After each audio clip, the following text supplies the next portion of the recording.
Good afternoon, everyone, and welcome. My name is Valencia Baker, and I'm here with Directions Training to present to you our webinar on what's new in Microsoft Teams. Today's webinar is going to focus on some of the new features that have recently been launched within the past month or so within Teams. Even though you may have been using Teams for a while, or if you're new to Teams, I'm sure there's something that's going to be demonstrated today that you may find useful in your organization and while you're using the Microsoft Teams application. During today's webinar, we are going to discuss the following new features: replying directly to a message in chat, changing the default method to open a channel file, creating a task directly from a message within Teams. With your Teams meeting options, we'll talk about enabling auto recording and managing audio and video permissions for your meeting attendees. And then lastly, we'll talk a little bit about accessing and navigating the attendance report that is visible from the attendance tab. I'm going to go ahead and launch my Microsoft Teams desktop application, and I'm going to be starting here on the chat tab. And remember, within Teams, the chat tab allows you to access your private instant messaging tool within the Teams application. So here you can send messages internally and externally, if permitted by your organization, to individuals and small groups. Here I have an external chat, which is noted by external, with one of my training accounts. And you can see here that we have some dialogue. And in the dialogue, typically within a chat, it's going to be back and forth, text message style, if you will. So whenever someone sends a message, your reply and their reply will follow along in a sequence of chronological and time-stamped order. However, with the newest feature, you can reply directly to any portion of the conversation history. And in order to do so, you would navigate up to the message of your choice. So if I wanted to select the message from earlier today, once I hover over the message, you're going to see the reaction emojis. And then at the end of that emoji gallery, you'll see more options. Now, under the More Options menu, now at the top of these options, you're going to see a reply feature. This allows me to directly reply to a very specific message within my chat history, whereas before, again, I would have to go down to the bottom, type a message, and the reply may not necessarily be associated with whatever the last message sent topic was. But here I can reply to the "Hi there, how's your day going? Hope everything is well." And then when I reply to send the message, it's going to note the original message in the message field, and then it will have my direct reply located below. And again, this makes it easier for anyone who's in a chat, whether it's individual or a small group chat, to be able to reply directly to a topic at hand without others having to decipher exactly what that message was intended for, especially if a lot of time has passed. Now that's going to be our first new feature. The next feature we're going to talk about is going to take us to the Teams tab. And the Teams tab is going to be where you can access all of your teams, the channels where the teams exist, and the ability to co-author, collaborate, work on files, and communicate with others within your organization. Now here you can see I have several teams listed, but the team that I'm going to be working on for the demonstration is going to be our demo team for webinars. And I'm going to be working in the general channel. At the top of my channel here, you'll notice our default tabs, which are post, files, and wiki. And these tabs allow me to post and create and interact with new conversations, manage, update, and edit files, and then access our channel wiki. But we're going to be working on the Files tab because we're going to be talking about how to change the default for opening up a file. Now in Teams, the default application that it uses whenever you open the file is the Teams integrated application of the source of the document that you're creating. So you can see here, these are Excel documents. These are Word documents here, and they're noted by the icon that's represented next to the file name. So when I click on Project Report Update, it doesn't open up Word on my desktop application. It opens up the document directly in Teams, but it's using the integrated Word application so that I can quickly make edits and changes while using the familiar tools from the Microsoft Word ribbon. But there are times when you may want to just access a file that has been shared in Teams, but you want to open it up on your desktop application so that you can use even more commands or a more familiar interface. So normally a lot of users will simply just select open in desktop app while they're in the file, but you don't want to have to do that every single time you open up a document. So now we have the ability to change the way that a file is opened when we access it in Teams. So I'm going to go ahead and click close to close out of the document and take me back into my document library here.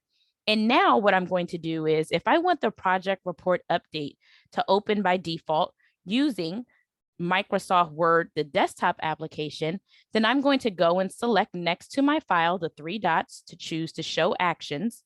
And then the first option here is to open. Now, initially, it will ask you how you want to open this file in this instance, but now there is an option to change the default. So once I select change default, it's going to give me the option to always open Word, PowerPoint, and Excel files in Teams, which is what the current default setting is, the desktop app, which is going to allow you to be able to use the desktop application for the device that you're accessing. This does not transfer if you happen to go in and log into your Teams account on a completely separate computer. Those settings don't transfer from computer to computer. It's only going to be on the device that you're currently using. And then the browser. If you have a preference and you choose that you want all of your documents to open up in the web browser, perhaps you're using a device that doesn't have the desktop applications on it, and again, you aren't really comfortable using Teams to edit your documents, then you can use the alternative, which is the browser option, the web application. But let's just say I want all of my documents to open up using the desktop app. Then I'll select save. And now my default setting for whenever I open up these documents is going to be using the desktop application. But again, you do want to be mindful of the fact that you have the desktop application downloaded and accessible on that computer.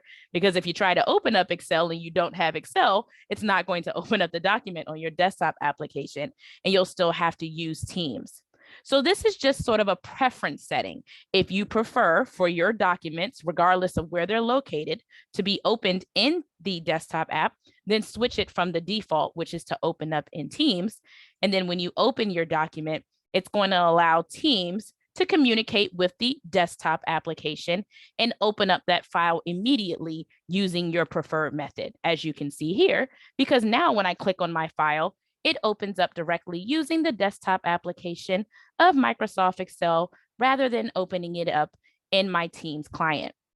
And just because it's opening up in the desktop application, as a reminder for those who may or may not have used these features before, because these files are saved in the cloud, essentially because they're in Teams and they're now a part of Microsoft 365, you don't lose any of the functionality that you're used to, such as co-authoring, being able to make changes at the same time with your colleagues, autosave. Those still apply regardless of how the file is opened. It's really just whichever preferred interface for the application you want to use, that's what you'll select as your default. All right, now let's move on to creating a task from a message. And this is going to be very popular because a lot of times there's certain dialogue that's taking place in a channel or perhaps even within a chat, and you want to create a reminder for yourself or create a task based on what someone is talking about in that particular conversation post to remind you to follow up or create a task for your team. And you can do that now directly from a message within your Teams application.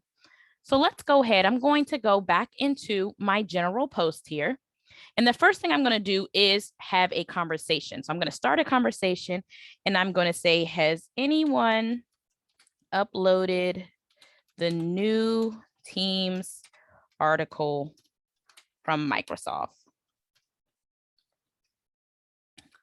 All right, so this is a new conversation that I'm starting in my general channel. Now, let's say after some dialogue, no one has replied, and perhaps no one has uploaded the new Teams article from Microsoft to our channel. I can now make this a task. So anytime we want to access options, access more commands for any of our particular messages within Teams, remember you're going to want to hover over the message. So once I hover, I get my access to my emojis and also my more actions menu. Now at the very bottom, where it says more actions, I have the ability to create a poll, to start a meeting, to make a call. And then if you don't have the option to create a task in a channel, it could possibly be because you don't yet have a plan created for that particular channel itself. And that's using the Task by Planner and To Do app. If you are not familiar with that application, it is going to be an integration of Microsoft Tasks, Microsoft To Do, and Microsoft Planner. Sometimes it is immediately available in your organization. Sometimes it has to be uploaded into the tenant, and sometimes it's not available at all, just depending on what your IT admins have decided to make accessible to users. So if you don't initially see the option to create a task, you can go to see more and see what's available. And it might be loaded here in the dropdown as it is here as such. And if you don't see it at all, you might want to reach out to your IT admins, whatever their preferred method is, a help desk ticket, sending an email, and ask them, is the Microsoft Task by Planner and To Do app integrated in Teams? But you can see here, once I select more, I can select create task. Now, initially, as I mentioned, if you don't already have a team plan, that means you went up, added a tab for the Microsoft Planner app and created a team plan, then any tasks that you create are going to be immediately added to your own individual task list. So you'll see the name of the task is automatically taken from the message context, and then it has notes based on where the message was created, its details, etc. Then I can choose where I want to create this task. So if you do have tasks available amongst your teams, then you can choose where you want to assign the task, or again, it's going to be added to your individual task list. So let's just say this is an individual task that I want to add for myself. I'm going to change the priority to important, and I'm going to make the due date tomorrow. Then I'm going to add this task. Now, to access our task within Teams, you'll need to navigate over to right below at the end of your navigation bar here, the three dots, which allows you to access more apps. Again, if you don't see Task by Planner and To Do, you could just may not have accessed it before, and you might need to search for it. If you don't see it after you've searched, it might not be enabled in your organization's tenant, and we'll talk a little bit more about that towards the end of training as well. But you can see here, I have my Task by Planner and To Do as noted here by the check mark and also the name. Once I select this, it's going to add a quick access tab here so I can initially view my task items. And then when I click on task, you'll be able to see that task that I added. So rather than having to do these steps and opening up Task by Planner, going in and adding a task, I already have the details that are listed there in my message, and I know I want to generate a task for that specific message post. And that's what I did. And you can do that in a channel message. You can do that in a chat message. You also can do that in a meeting message as well. So if there's something that's shared in a meeting chat and you want to create a task for you to follow up or generate an actual action, then you can do so from your meeting. You would just go to the message and select the three dots and choose more actions, create task. And speaking of meetings, let's go ahead and talk a little bit about some of our meeting settings. So I'm going to go to my calendar tab now. And in my calendar tab, you'll see here that I do have a meeting scheduled here, my Teams features demo. I am the organizer as listed. And in order to manage meeting options, you do have to be the organizer. So you have to be the individual who scheduled the meeting in order to manage and customize the meeting options for that meeting. And to do so, I can double click on my meeting in Teams, which will open up the meeting details right here within my regular window. If you schedule the meeting and you prefer to use the Outlook interface, you're going to see some of the same options. On the ribbon in Outlook, there'll be a meeting options tab command that you can access these same options I'll show you in a moment. And directly from the Microsoft Teams join info links, there's also a meeting options located at the bottom. But anytime you see meeting options, it's referencing the options for that specific meeting. And when you click on it, it opens up a tab or a window, depending on what your browser settings are, for you to be able to customize your meeting options. So I'll bring my browser window over here, and this is the meeting details my Teams features demo, and the meeting options that correspond with this specific meeting only. It's not going to be for your recurring meetings or any meetings in the future. You have to go to the official details of specific meetings in order to change the options for that meeting. But some of the options we have include who can bypass the lobby, which means that anyone, the way this is set it, can come into my meeting and I don't have to be present, but I can change that by selecting the dropdown. But the two that I want to point out are going to be whether or not mic and camera options are enabled for my attendees. So let's say this is a meeting where, again, I want to go over the Teams features, but I don't want any interruptions by people turning on their cameras by accident or maybe unmuting themselves. So I can turn off the ability for attendees to use their cameras and mics, and then maybe they'll only communicate using the meeting chat. I also can turn on record automatically. Just in case I don't want to forget, maybe I'm running behind or things are just picking up very quickly, and I don't want to forget to record the meeting. So if I set up ahead of time to record automatically, once I save these options and I start my meeting, Teams will automatically start the recording. And that way I'm reassured that I'm not going to miss any information during the meeting. So now that I've changed these meeting options, I can go ahead and close out of my browser tab. And I can come back and join my meeting directly from within Teams. Once I select join, it's going to open up my pre-join window here. And then I'll select don't use audio just because I don't want to conflict with my current meeting that's taking place. And then once I join into my Teams meeting, you'll see the Teams meeting interface. And in my meeting interface, I have a few options here. Now, I am, of course, the only person that's currently in the meeting, so that's why I can only see my icon. But if anyone else were to join, I'd be able to see their information as well. At the top, you can see that the recording has immediately started, which is perfect because this now allows me to be able to access my information. And I also can see that the recording has been enabled. So I don't have to worry about going back in and making any changes or forgetting to record some of the initial content in the beginning. Now, on my meeting toolbar, you'll notice some icons which represent my participants list, my conversation tab, which opens up the meeting chat, breakout rooms, etc. I'm going to point out just a few features here. One includes my participants list. So with your participants list, this is also where you can go to manage your attendees' audio and video permissions. So before, when I changed the meeting options, that was for every single attendee.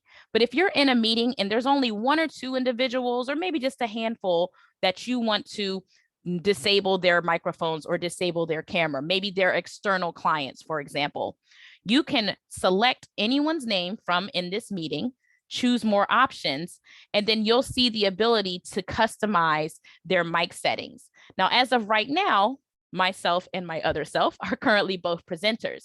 So in order to do that, I would make myself an attendee first.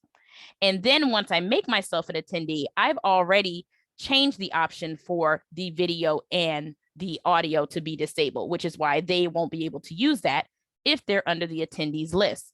But again, if I wanted to, perhaps there's one or two attendees who I do want to allow to use their mic and camera.